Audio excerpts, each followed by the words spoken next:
Hi, this is Paul. As many of you know, or at least not that many of you know, is it's only 732 views with one day out there of the Universal Basic Institution conversation. Conversation I really enjoyed. This conversation came with a Friday live stream.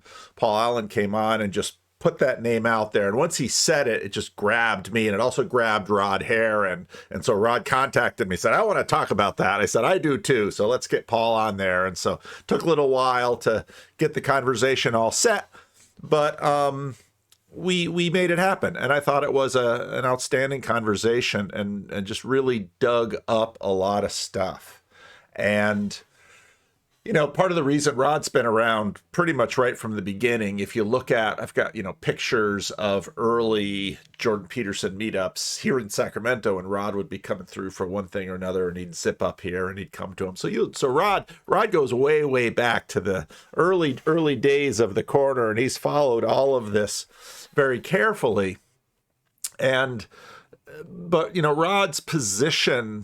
on Rod's position on religion. Rod's been pretty clear about how he's seen religion, and so we talked quite frankly about that in this conversation.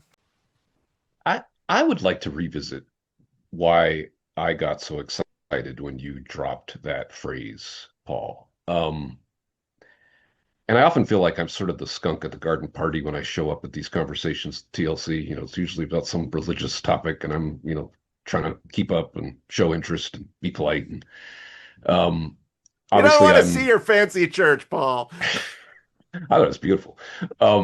Like I said, I spent 10 days in Paris years and years ago. It was my first trip to Paris years ago. And I'm like, if I lived in Paris, I'd be in church every Sunday. Like it was just, I just went to every church I could get to and all the museums. I just loved it. Absolutely stunningly beautiful. Um, but and in all the marriage conversations, I've been in a bunch of those, and I would be the guy saying, "Hey, look, I love marriage, but I think it's in trouble," right? And that was kind of, to summarize, that was my, I was trying to be a kind of gentle skeptic, but supportive of like we gotta come up with something here, right? And the so the concept of universal basic income is an acknowledgement that there are threats to the basic survival of lots of people because of all the developments we're talking about, right? AI being the most, salient. And so you acknowledge that, like, that there are forces at work that are undermining the value of traditional work, and we can't just let people have nothing to do. So that's a proposed answer. And Paul, I 100% endorse your take on that. Probably not going to go the way you think. Besides being highly inflationary and all sorts of other things. What do you do about real estate? It's not fungible. What do you do? You just reset zero. It's like, so okay, now what do you do? Rents immediately go up by $1,000 a month or whatever. So but the point is there's an implicit acknowledgement that we need this, and there are larger forces at work that are threatening, just a basic income. And so this is a proposed solution to that. And then you come along with universal basic institutions. And of course, I immediately, in my brain, frame it the same way, which is there are forces at work that are larger than any of us that are eating away at the foundations of so many of the institutions that we have come to rely on for the society that we all love and benefit from. And therefore, we need to have some kind of an answer for that. And I've kind of started thinking about churches almost as like civilization builders or sustainers, that I think many churches might be well served to think of themselves that way if they don't. As I will often say, I'm not as interested in the doctrinal distinctions, but I am interested in the function that the church has served in community, in the glue that holds a community together, right? My mythical medieval village that I'm, pining for. So, but in order to have that conversation, you kind of need to get to the heart of why so many of these institutions are losing faith with the people who they're supposedly trying to help. And you started with a little bit of that when you talked about corruption and trying to deal with that, but it's also just rent seeking. It's also just the status that you gain by being involved. Like, you go to Yale and now you can say that for the rest of your life. There's all these non-monetary advantages. you elbow your way to the front of the room and you get into, you get on that committee, or you get to influence policy. And the people doing that, they're convinced that they're doing the Lord's work, right? They're in many cases, they're not what we would call corrupt or whatever, where they're overtly thinking that they're somehow taking advantage of the system for their own gain, at least They're not true believers. self-consciously. Yeah. Exactly. And so probably the three of us would get lots of agreement, maybe not on every single point, but on most points, that the institutions are also failing us in all kinds of ways. So I would almost argue that the threats that we're all seeing and acknowledging are in some ways hastening a kind of deconstruction that at some level is kind of deserved, right? In the music world, everybody's worried about Suno and AI and what it's going to do to creatives. And I'm like, well, I mean, it goes all the way back to pop music. It goes all the way back to here. I know the formula. Get to the chorus in the first 30 seconds and these three chord progressions. And we know what you want. We're going to get even more of it and harder, right? And the whole industry is built around the song, right? You got to get the hit song, right? And the cynicism that's underneath that, the abstraction away from the sheer love of the art of it, right, is you've already embedded in it the thing that's going to make you susceptible when you turn on the radio and you can't tell whether it's AI or not, right? And so you sort of deserve what happens to you at some level, right? Because you don't actually believe in what you claim you believe, right? So the, the you know the that to me is so much more. I don't have a solution to that, by the way, but that to me is so much richer as a question, right? It's like from within the institution, the ethos to perpetuate it at all costs, and what that has cost its relevance to modern life. So many institutions, the reason why they're losing relevance is because they have ceased to be relevant, right? They have become overtaken by rent seekers. They've been there are many decisions have been made. That's what the secrecy in the church was, right? It's like, well, we can't let this get out because it's going to damage the reputation of the institution and so forth.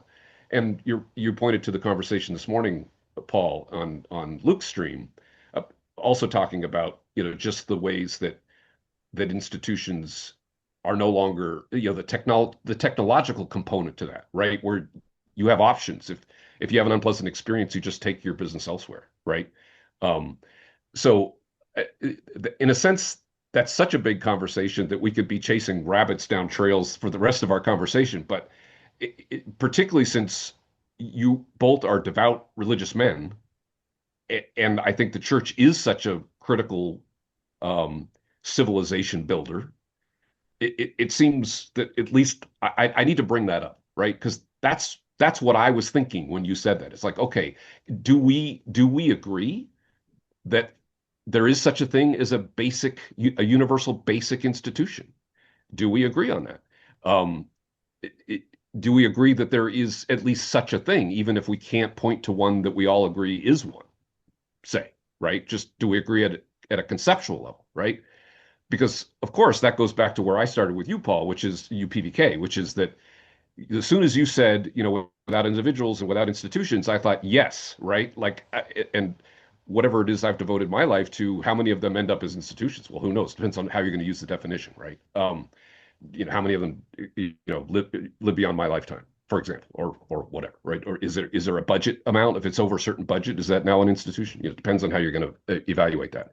But I have been basically devoting my life to finding ways to build organizations, start them and build them to address what seemed like obvious needs to me within various communities, various projects, right?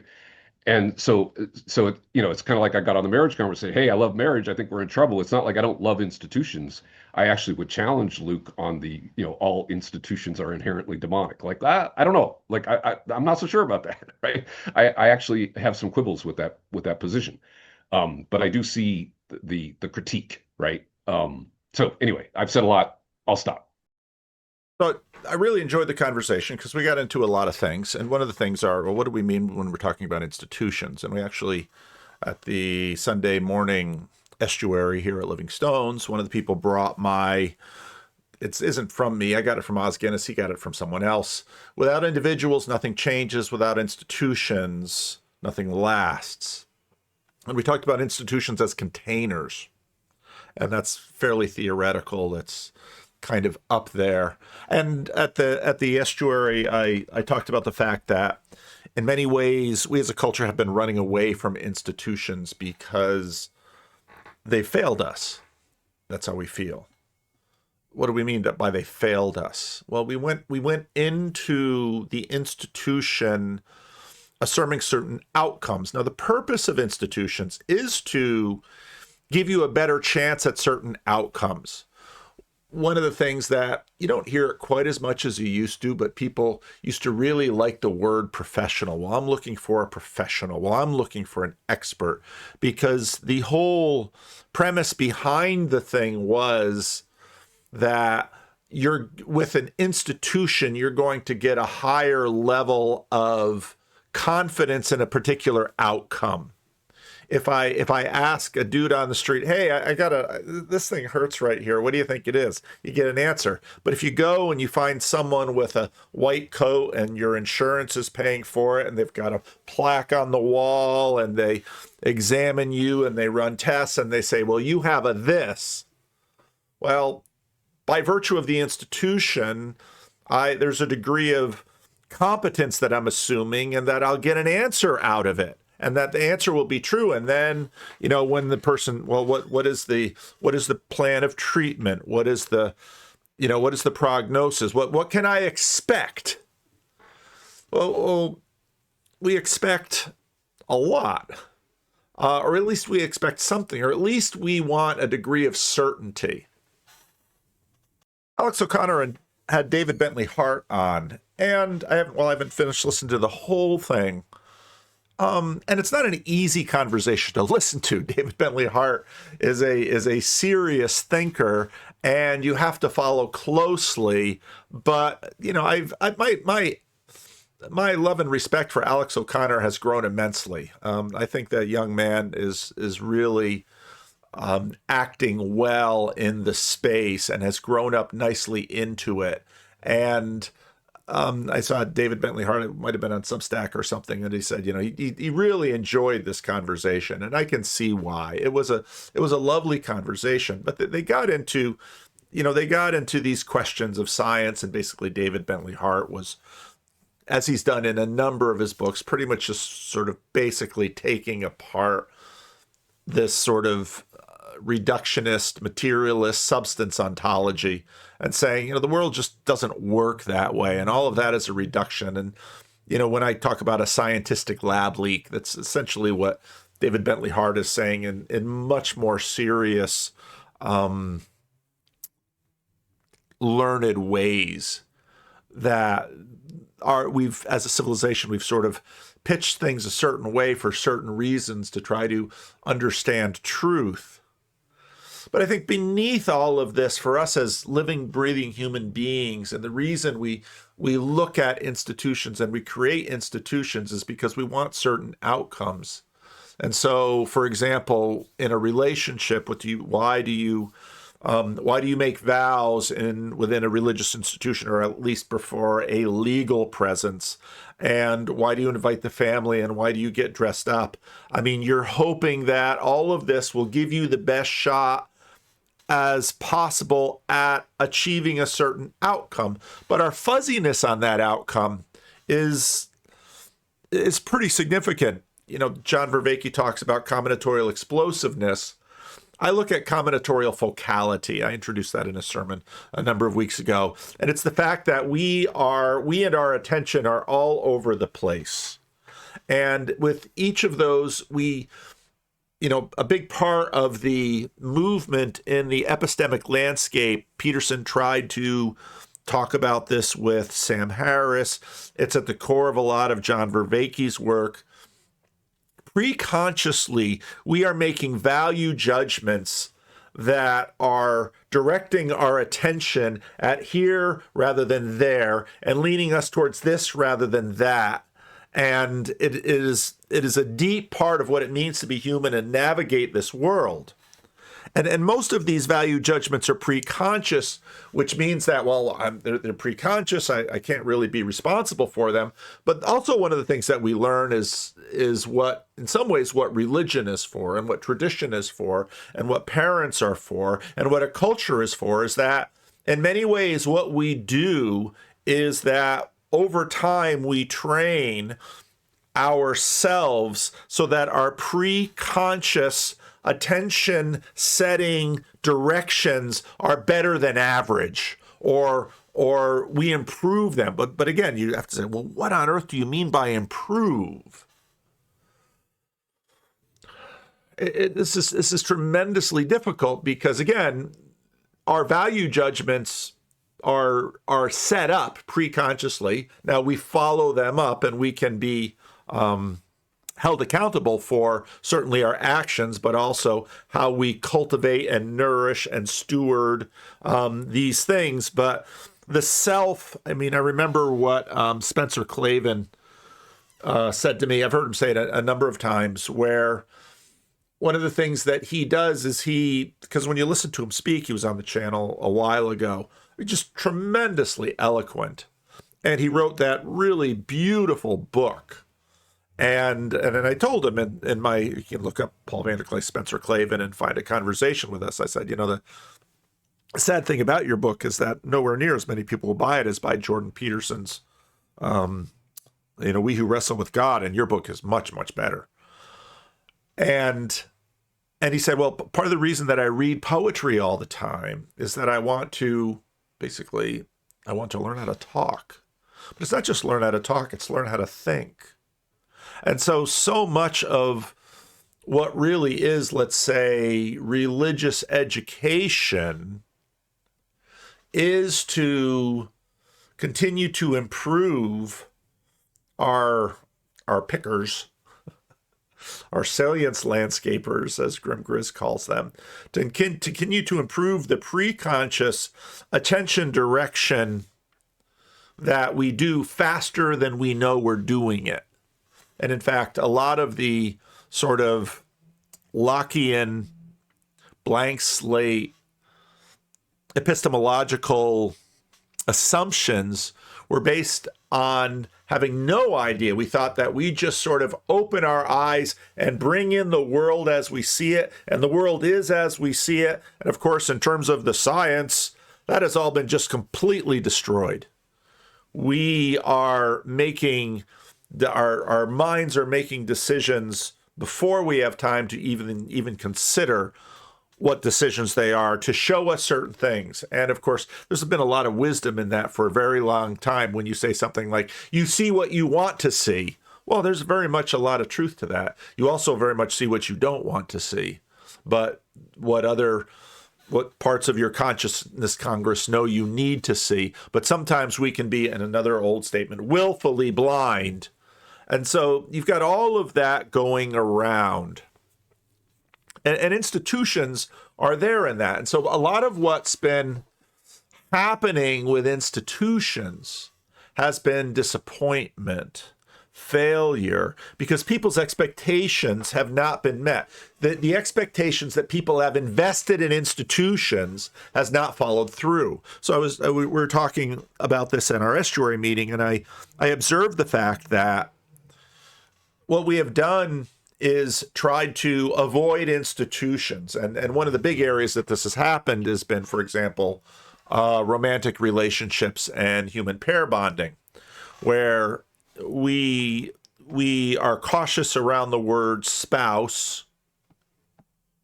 And often you'll see people that they'll just try to use the word partner. Are they married or unmarried? It doesn't matter. Their partner.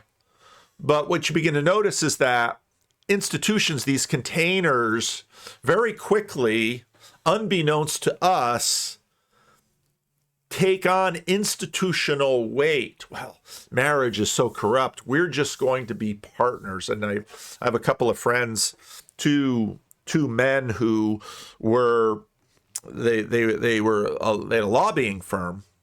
and they would go to these meetings, these events together, sometimes political events together, and they'd say, "Oh, well, he's my partner," and people, of course, in California in the late aughts, early teens would be, they want to be very affirming, very quickly say, "Oh, I didn't know. Oh, I'm so glad." And very quickly, both of these men were married to women. No, not that kind of partner, because it used to be that the word partner was a business partner or something like that, and suddenly partner gets used for these other things.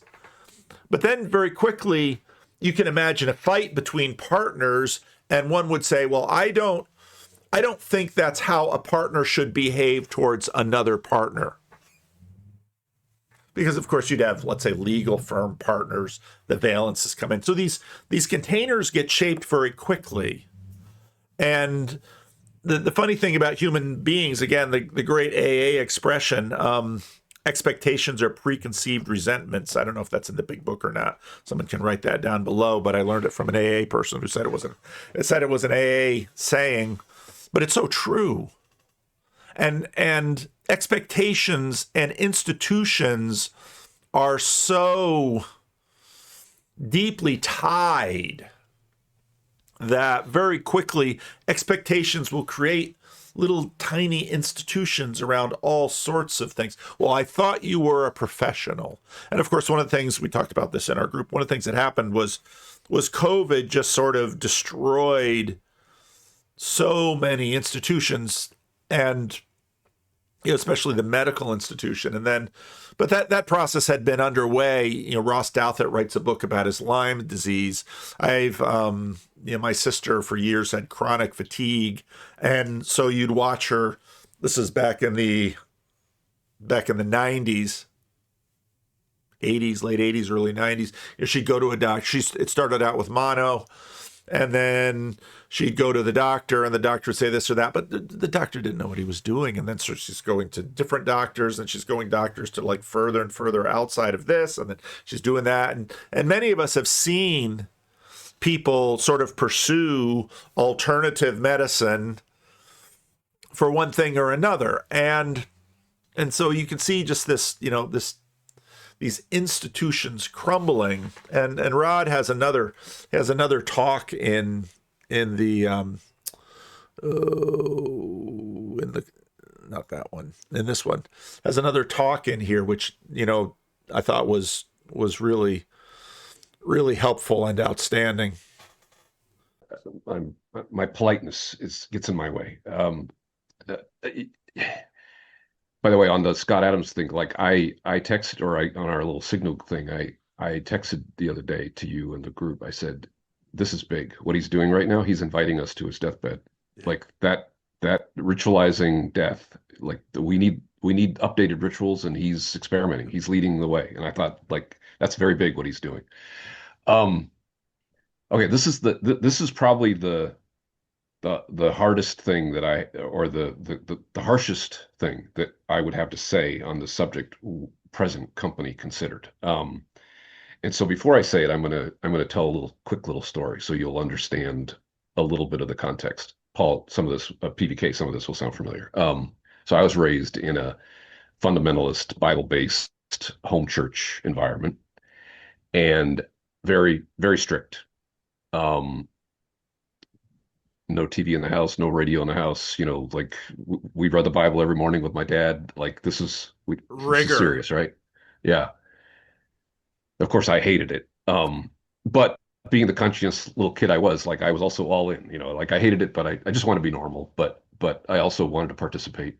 But I remember, so this particular group, doesn't matter. Details aren't important, and I'm not here to single anyone or anything out in particular. But one of their claims was that they went all the way back to the apostles, that they were the one true church. Sound familiar? um, and that they were the truth, capital T. And it had no beginning. There was no founder. There was no, it just goes all the way back, right? And of course, they couldn't have anticipated the internet. Um, so they didn't know that this lie, because that's what it was a lie, would ultimately be revealed, right? And I remember as a kid, it was so it was one of those groups, somebody from the old country, kind of a firebrand, split off from some tent revival thing in Ireland and came to the States and started setting up meetings all over the country and sending people out two by two. And during the same time that you've talked about many times, Paul, about that others were doing the same thing, right? And so he had a name, and you now on the internet you can find the newspaper article clippings about when this all happened, right? And then he kind of went crazy and like started declaring himself the Messiah and moved to Jerusalem and waited for Christ to return. Like it just went crazy. And then he was excommunicated.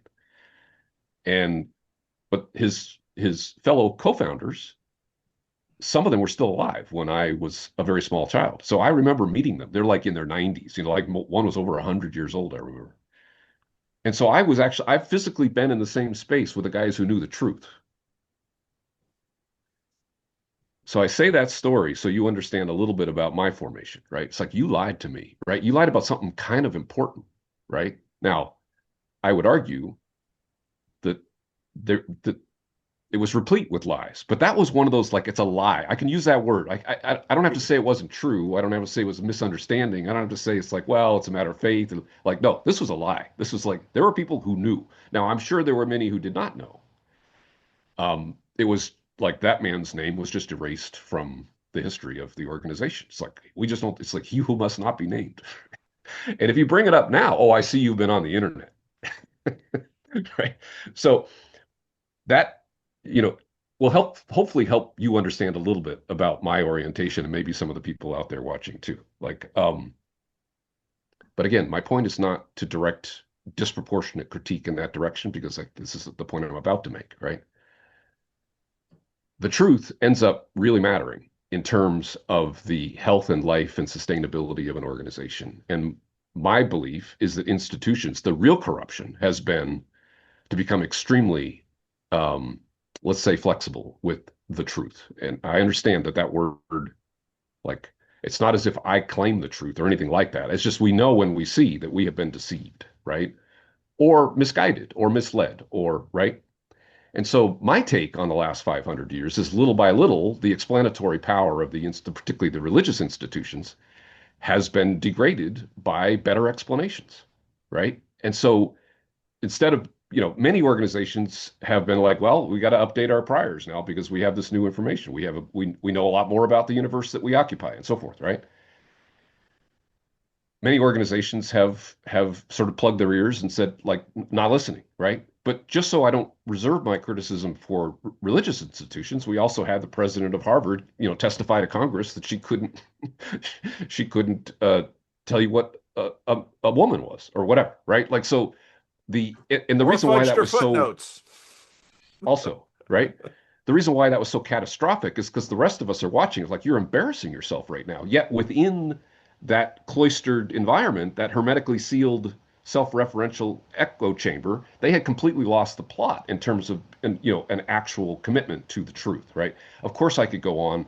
I'll stop. But the, the what I'm interested in is how often I see a lot of hand waving around, well, is it true or not, right? And even within the TLC, I'm surprised at how little I see engagement with, say, like a Dr. Bart Ehrman or like a James Tabor, like people, deep biblical scholarship who are at least challenging a lot of the premises behind, Christianity, right? And that doesn't mean necessarily that I'm challenging Jesus Christ, the historical figure, because like I actually, I kind of like that guy. But I have a lot of problems with the institution that has grown out of that movement. And I'm not going to be the first to say, I wonder what the man Jesus Christ would think of the movement that carries his name today. That is the harshest thing I can and will ever say about the subject, but that hopefully it will help you understand, where I'm coming from. Rod always, I mean, he's kind and very considerate, and he pulls his punches. He doesn't, he values friendships, and he doesn't want to sort of needlessly hurt people's feelings. And he's also aware of the kind of destruction that you can do, sort of kicking people in the axioms and kicking the slats out from under their worldview. You can actually do a lot of damage to people and hurt them. And so Rod doesn't want to do any of that. But Rod has given that speech to me in one form or another, and I encourage him, as in the appropriate company, say it hard and say it plain, because there's no con easier than the religious con. And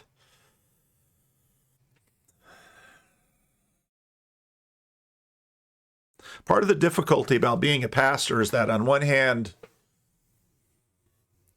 you work in an institution and you work with a Bible and you work for a master that makes the most outrageous promises. Ask and it shall be given, seek and you shall find, knock on the door that will be open to you. If you ask your Father in heaven for an egg, will he give you a snake? And you just live in a world where people are given snakes all the time. And so, you very quickly, if you want to be honest with people, you have to dare to be honest. I remember doing an estuary meeting in England, our first tour there with John Van Donk, and, a lovely person asking me about miracles. And I said, the hard thing isn't miracles happen. I mean, good miracles, everybody's happy about that. The hard things is when they don't. When you look at someone who you think, gosh, they really don't deserve a miracle, but they get one. And then you look at someone that you think, gosh, if anybody deserves a way out of that pain, it's them, and they don't get it. And it's hard. And so, it's a daring thing to try to be not just a believer in this Christian stuff, but a preacher of it, when on one hand you have to deal with Jesus' words and you have to face people that are going to have tremendously hard lives. I mean, in terms of my own development, the first 7 years of ministry were in the Dominican Republic and with Haitians there. So not only was the DR a country in the developing world where there was a lot more poverty than even the poorer places of the United States that I had always lived myself, but then working with the poorest there, the Haitian migrants who came over, the Haitian illegals in most cases, who came over to the Dominican Republic because it was, at least you're not starving. You might not be getting much money, but at least you're not starving. There are plenty of missionary stories of somebody's just not doing well, and so the missionary just couldn't stand to watch the suffering anymore, so they took the person and took him to a really good doctor, and doctor examined him, tell me what's wrong, and the prescription is food. And whereas I had grown up in a poor area of the New York metropolitan area, watching my father serve the poor there, when I went to another level of poverty, and it sort of twisted me around. Whereas a lot of people say, I just can't believe in a God in a world where there's so much suffering.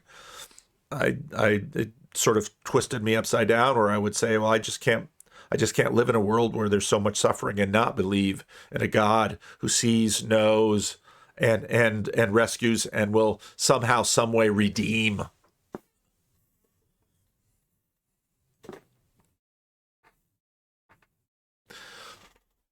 On YouTube lately, Algo has been serving up, I don't know, Mike Winger. It's Christian YouTube. Y'all know how I feel about Christian YouTube. But he's doing, this is a 6-hour video, doing this expose, showing the receipts on apparently bad stuff going on at Bethel. So I haven't, as a pastor, when I first came back to the United States, and then I'm starting to work in a church, and I'm starting to hang out with pastors, I would very quickly notice two kinds of pastors. One kind of pastor loved to gossip about all the dirt and all the and just, this pastor would tell you all the dirt that was going on with other colleagues or other churches and people's lives and all that stuff, and they just eat it up. And there's now I very quickly the other pastor, it's like, I just don't want to hear it. I don't know if I can sit and stomach listening to more abuse, more lies, more failure. I take no glory in it. It's all just awful, horrible, terrible. And with the Philip Yancey thing, it's like, and on one hand, well, with YouTube, it's so hard. So, here we're going to denounce, on one hand, part of what Christian YouTube does is sort of promote the brand. And I haven't listened to that yet, so maybe that's unfair. I don't know. But it's just kind of the way it goes. And then on the other hand, pulling out the dirty laundry and presenting the receipts. And, and Bethel has been, that has been the place to be for sort of certain kind of charismatic evangelical Christianity. And, the International House of Pancakes, International House of Prayer had their scandal, on and on and on and on. And it's just awful.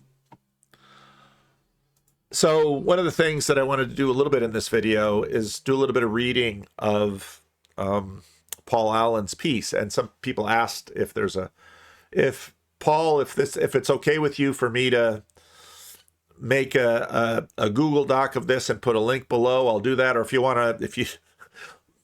it was so much fun getting to know Paul a little bit deeper, because he's like, I just got to think about things. And when I think about things, I write things. And, it's sort of what I do verbally here with you all, but he does it at a much higher level, and he writes these things, and maybe he'll read this and not like it and write another one and say, okay, you can put this one out. Or maybe he'll never be happy with any of them. I've known plenty of people like that, but I asked permission to read this a little bit, and he gave it. So, and he talked about in the video that he's dealing with sort of utilitarianism and what is the good, because it's really hard in this world. Luke, I wasn't able... The way it goes with these things, the live streams have to sort of sit for a while on YouTube until YouTube sort of digests it, and then I can pull it down and drop a clip. So maybe I will, because there's some real gold in in Luke's Pluralism podcast today. Daniel Gardner had some great observations. So did Paul Allen. So did Michael Sartori. So, some really good stuff in that one, but I can't clip it because it's just quite not ready, but that's okay. You can go watch it on your own. I'll probably pull some stuff out and throw it up on Vanderclips and some of the salient parts that I like, and maybe use them in another video. Fractal morality and universal basic institutions. In order to address the necessity of basic institutions for the moral order, I am laying out a synthesized ethic in order to assess questions related to individual and communal good. Now, this whole business, and I thought Daniel got into it well there, that, part of what's difficulty with pluralism, and I really like how Daniel sort of laid it out, because he looked at, say, Voltaire's observation. He didn't talk about Voltaire, but I thought about Voltaire. Voltaire made the observation that the Muslim and the Jew and the Christian seem to be able to get along quite well in the marketplace while they're killing each other on certain battlefields. Well, why is that? Well, because in the marketplace, you sort of compress the world down to a certain set of goods and values, which is profit, let's say, or commerce, or it doesn't make any sense for us to kill each other here in the marketplace when there's good business to do. And so there's, again, this is sort of combinatorial focality. The focus of the good sort of boils down to the commercial good. And part of, again, I'm gonna clip what Daniel did there and probably use it in other places because it was so helpful. And, and then there've been different points in time where that focality sort of afforded a certain kind of pluralism where we'd say some of these other concerns will lay to the side because right now we're all interested in achieving this thing.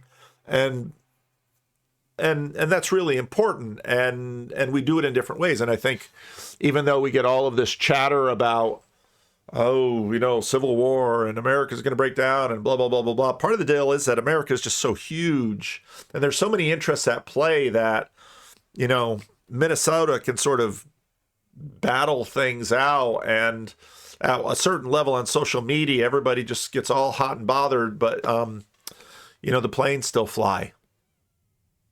And the food still gets delivered.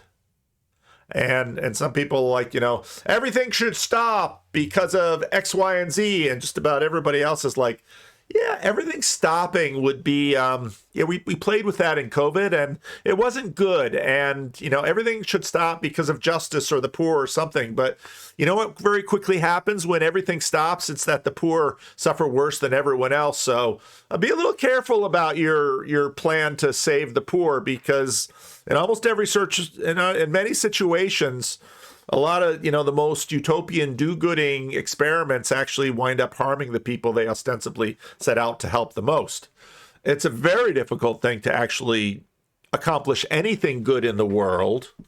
And what I liked about this paper was, okay, well, let's talk about the good and let's talk about the moral order and ethics. And let's talk about the fact that some things below and things above sort of have to line up. And sometimes you do things below that seem to cost you plenty and it doesn't seem to help anything above. And so you throw up your hands and say, what for? Why should I do it? There are three motivating questions. Why do we intuitively relate more to a local good over a distinct good? What is a good community? And what are the ethical consequences of an ontology that foregrounds fractal patterning? I will propose concepts of entities participating fractally. The definition of the good follows naturally from those concepts. I will relate this notion of the good with natural law, divine will, and virtue ethic. I will posit that communal participation is necessary for the good. I will explain it as a practical ethic for the individual by laying out universal basic institutions. Entities participate and are participated in fractally. I will define an entity as a set of processes that are autopoietic, maintaining self-similarity across time. For an entity to participate in another entity, the lower entity engages in activities and processes that make up the higher entity. Again, Michael Levin really gets into a lot of this and talking about, biology of cells and how they participate in the body. Stability of the lower entity enables greater complexity of the higher entity. So in other words, if you decide that for the sake of some political cause, you're going to stop food distribution, I'm not sure your political cause is going to be served. And of course, in Minneapolis with this group that decides they're going to crash a service because they think the pastor is an ICE agent, well, that goes horribly wrong, I think, in terms of popular opinion. And you see this often where, for a little while, some of these groups for various reasons, wanted to sort of shut down a highway. Well, you sort of wind up alienating the rest of the population who really has to go to work to put food on their table. And now, ostensibly for some high-minded cause, you've just, cut the legs out from all sorts of things that they really care about. And whatever they think of your cause, you've sort of alienated them. And to whatever degree your institution is justice seeking, well, now it's sort of got mud on it.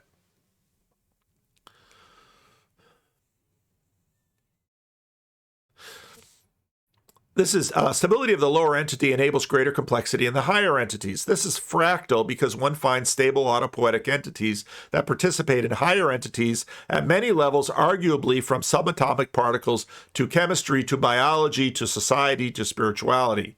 Similar sets of rules governing organization, stability, adaptive systems, and emergent layers of complexity are perceptible across many layers. While obviously not an exhaustive explanation of the order of being, it is sufficient central to the order of being that it must be central to our conception of morality and practical ethics.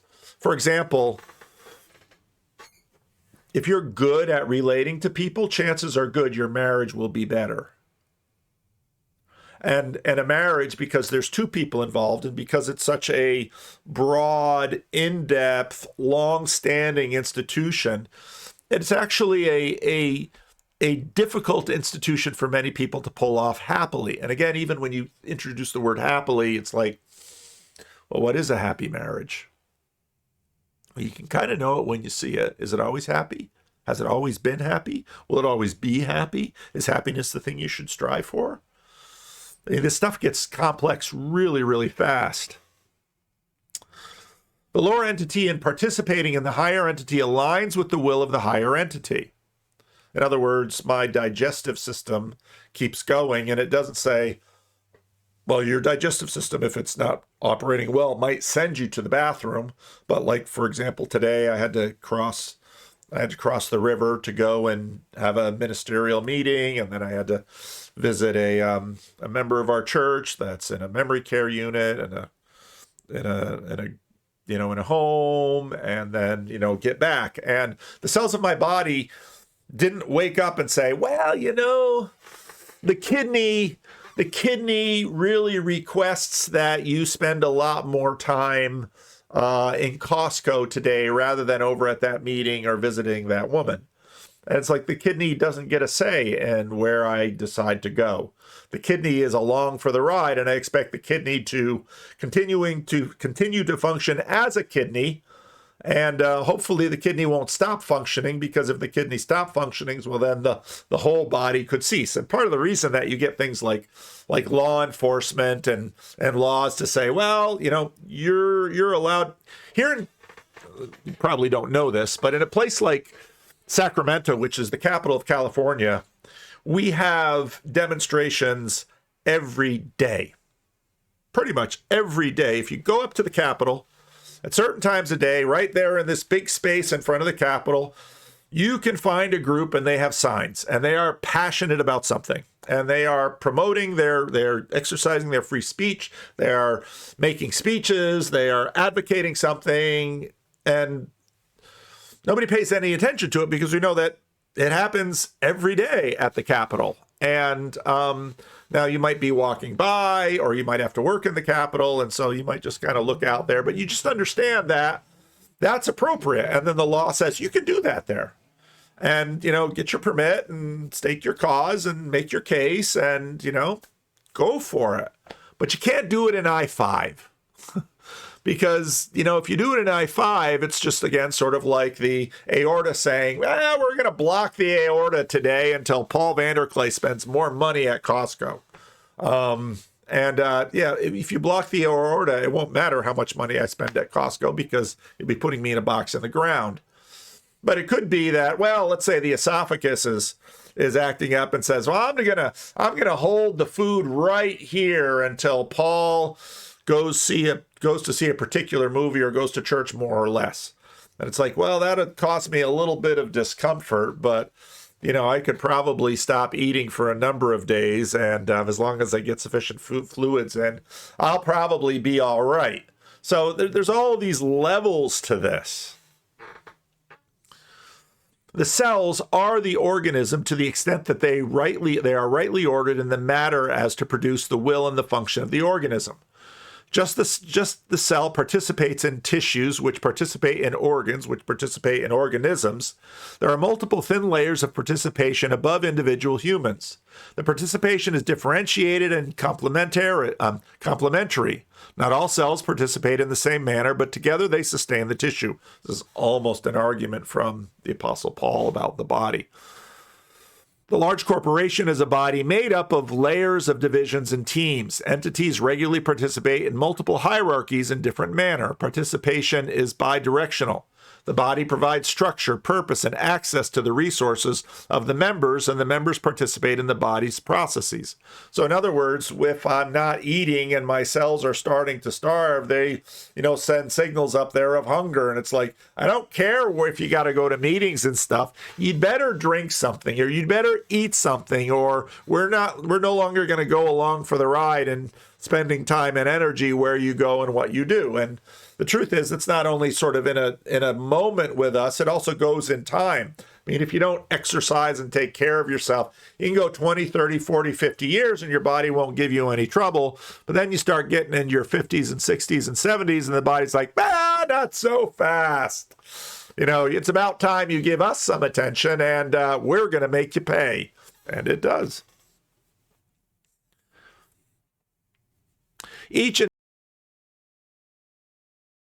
Generally, mature entities will have processes to first identify, then correct or eliminate problematic elements. You have a system in your body to keep invaders out.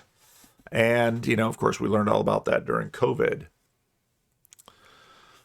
A few bad actors will weaken a system, and several bad actors will destroy or usurp the purpose of an entity. Alignment with the role and purpose of the entity which you are participating is essential to the being of the body, or an informational sense appropriate for that fractal level. There is some communication of the will of the entity and the participatory purpose of the participating elements. We should expect to see rules, codes, and messaged intentions. Your human body pushes down instructions to your component part by way of the nervous system and hormones. Long-lived stable entities have corrective processes internal to their body. However, if too many processes fail, the entity will fail. The primary duty for the existence of all things is alignment of the parts within the whole. I propose that the good is the recursive alignment up the hierarchy to the ultimate telos, that is God or the universal purpose. For the perspective of the moral agent, there are three considerations. 1, am I acting in alignment with the institutions and communities in which I am participating? 2, are the institutions I am participating in aligned with higher order of institutions or cultures? 3, am I being a steward of the entities that comprise me? If I am intentionally and diligently performing my tasks within my institution in alignment with the mission of that institution, this is moral. If I leverage my responsibilities for my own end, I embody corruption. I have some agency in the institution and communities I choose to participate in. If an institution is itself misaligned with the systems it is participating in, then aligning myself with the telos of that institution is immoral. Being an excellent accountant for the mafia is recursively misaligned and immoral, while it is not possible to fully understand and judge the alignment of the full chain, especially at higher levels like nation states. The responsibility is to use practical judgment and, where possible, align with institutions which you see as good. Now, a great example of this is Jordan Peterson talking about lying and tyrannies. How basically what tyrannies do is make people lie all the way down the chain. And, as Rod was noting, it's a problem if the president of Harvard doesn't know what a woman is, or because it's like, you really don't know what a woman is? No, of course you know what a woman is, but what exact game are you playing? And then I use the plagiarism problem. It's a problem that the president of Harvard has a plagiarism problem. And of course, part of what makes religious institutions so difficult is that even though, let's say in the Protestant Reformation, you have the priesthood of all believers, and something like my tradition says, your church pastor isn't supposed to be God. But there's a way in which the people up the religious hierarchy are held to a higher standard. And that's difficult because they're people too.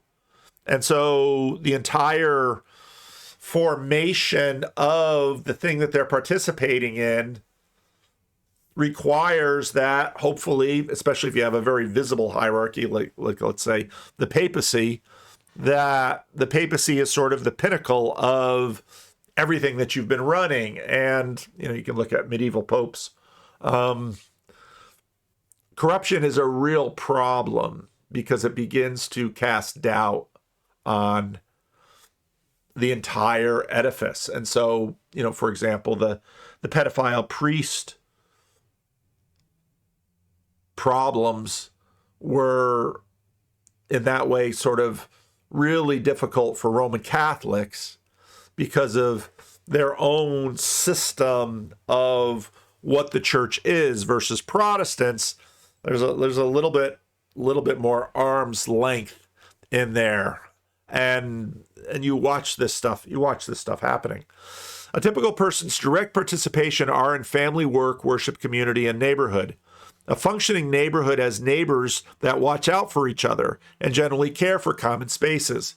Participation with people dying of famine in Sudan is mediated by several layers of hierarchy to the point where my nation state or church hierarchy is neighbor to institutions within Sudan and is able to facilitate food.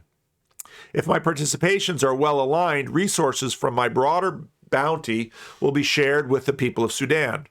The individual or even local church need to attempt to adjudicate the order of the goods in higher order. They must simply participate in communities they see aligned with the higher good and be a contributing participant within those communities. Leaders and councils within each layer of the hierarchy make the same determination for their community with respect to higher order institutions, markets, and cultures. I think about my conversation with Ray, and you can go back and find my conversation with Ray. Ray runs a lot of the web backend for the symbolic world, and he talked about how his father and mother were in a cult in Washington State, and you can just see, I mean, it's so interesting how many cults very quickly get the word sex attached to it. It's sort of a natural failing that's going to happen. And so, his father was a terrible man. I mean, you can go back and listen to the story. It's a breathtaking story. But then finally he escapes. He and his brother escape their father. They're living with their mother. They're living in a trailer park. They just have no food. And they go to a church, and they go one Sunday, and his mother puts 25 cents in the collection plate. That's all she had. Sort of a widow's mite story. And the next morning they wake up, and there are 2 boxes of food on the step to their trailer. Well, they went to church every Sunday after that. And then, he tells the story. It goes on and gets to a point, and his mother gets cancer and dies. And these 2 kids they can't live with their father because he's such a monster abuser. And their mother is now dead, and a family in the church takes them in. And, no perfect family, but, they're good. And they're good to them. And, yeah, the world is mended by that. And you might think that those basic experiences of goodness don't mean that much, because so often we see them and they're sort of wasted, or nice guys finish last, or doing the right thing counts for nothing at all, and it all just sort of gets wiped out by some tyrant or some injustice. But all those little faithfulnesses down below are actually needed to build the entire system. And, what I really loved about the observations that he made here is that, morality is just sort of the system that makes that whole thing hang together. And, I'll make an argument for, again, my inversion of I just can't believe a good God would make a world in which there's so much suffering. Well, I just can't believe there would be so much suffering in a world where so many little people are doing so much good, and it just seems to be going to waste. I refuse to not believe in a God that looks and judges and redeems and will lift up the person who has done the right thing in secret. It's basically what the Sermon on the Mount says. Don't practice your righteousness before men for them to see you and praise you. If you receive praise from them, well, you've gotten your reward. Practice your righteousness in secret, that your heavenly Father, who sees what you do in secret, will reward you. Now, again, I understand people are skeptical about heavenly rewards, and how on earth could that system work? And hey, I've got all those questions too. But having all those questions about how it can work is a whole different thing from basically saying, I believe in a God that can make it work. And so these people that have suffered and sacrificed and done the right thing in quiet and in secret have not done so in vain. And what I liked about this paper is it sort of drew the connections between the little and ramped them all the way up. And it just sort of built my faith and increased my faith to say, as this one, if you ever visit the Sunday morning estuary at Living Stones, one woman, she's here every week. She grew up in a town in Jim Crow, Alabama, that was so bad. The state of Alabama had to intervene in the town because it was such a bad place to live.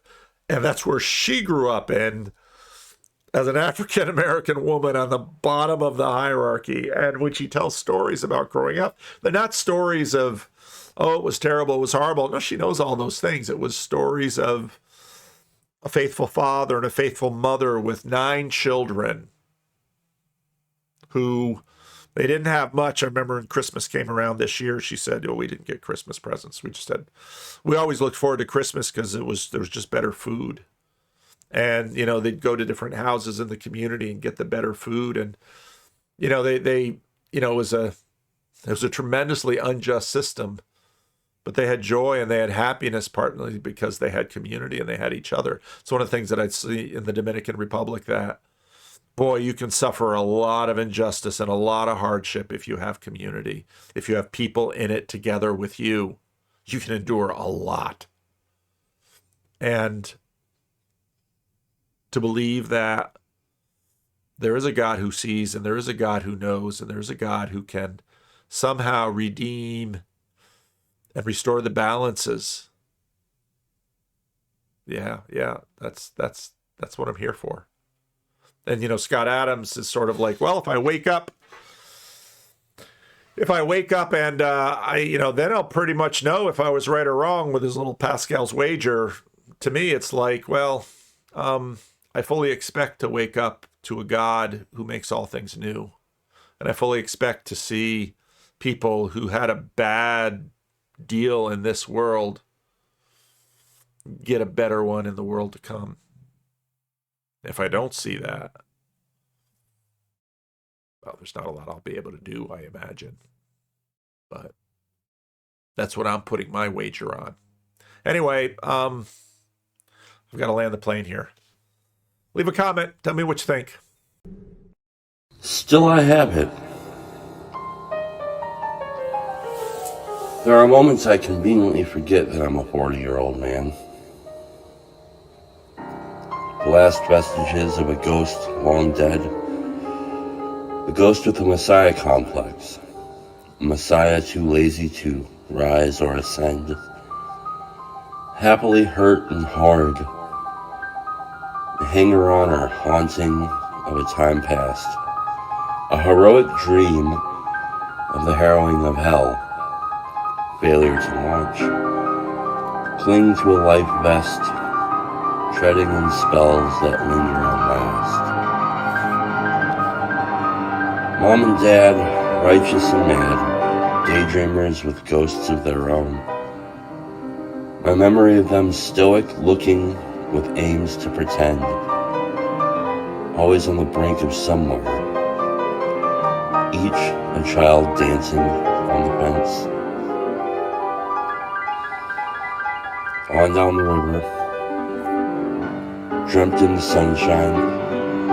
Saturday morning cartoons, the only Sabbath I knew. A disciple of Jim Henson and John Hughes.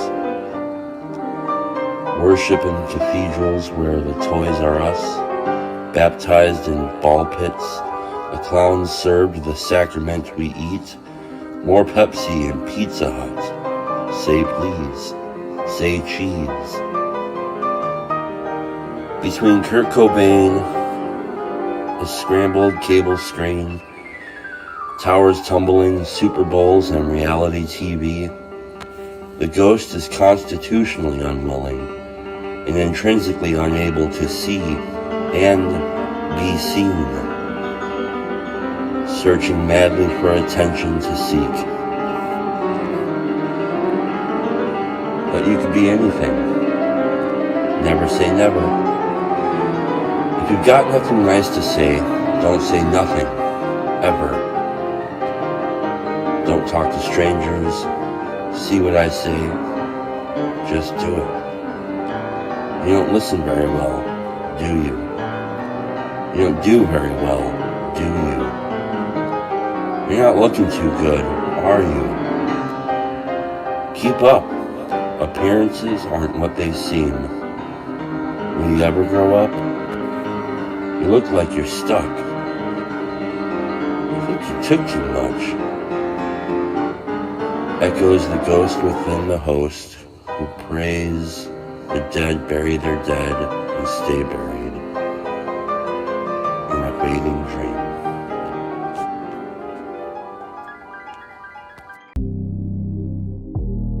All right, my name is Paul Vanderclay. I'm Freddy's pastor. That's right. That's right.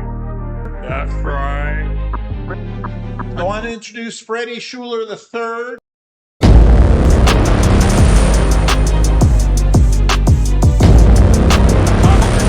Was good, really though. Go 49ers, Super Bowl. What's up, J-Lo?